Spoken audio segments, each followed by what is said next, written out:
नबी करीम अलैहिस्सलाम नमाज पढ़ा रहे थे। जोहर की नमाज थी, असर की नमाज थी। सही मुस्लिम में मौजूद है। हजरत अबू हुरैरा फरमाते हैं नमाज पढ़ाते पढ़ाते नबी पाक ने कदम आगे किया।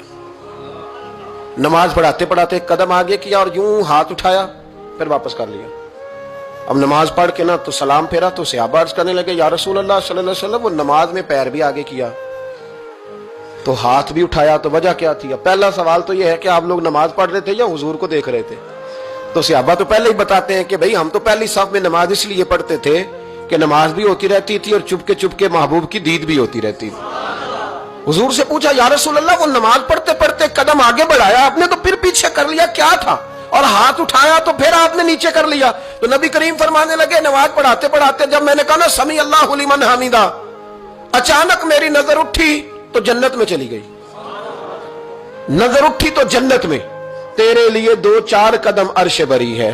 तो महबूब फरमाते हैं जब मेरी ऊपर नजर गई ना तो मैंने देखा कि अंगूरों का एक खोशा लटक रहा है जन्नत में। तो मैंने हाथ बढ़ाया कि तोड़ लूं। हुजूर खड़े हैं मस्जिद नबवी में और फरमाते हैं कि मैं यहां खड़े होकर हाथ ऊंचा करूं तो मेरा जन्नत तक पहुंच जाता है। फरमाया मेरा इरादा हुआ कि वो खोशा जन्नत का तोड़ लूं और जरा मैंने पैर आगे बढ़ाया ही था तो मेरे दिल में ख्याल आया कि जन्नत राज है तो राज ही रहनी चाहिए, ये राज खोल गया तो मजा नहीं आएगा। तो मैंने फिर वो हाथ वापस कर लिया। सहाबा कहते हैं जब नबी करीम ने ये बयान किया तो हमारे चेहरे ने तजस्सुस से खेल उठे। तजस्सुस से हम कोई बात और भी सुनना चाहते थे।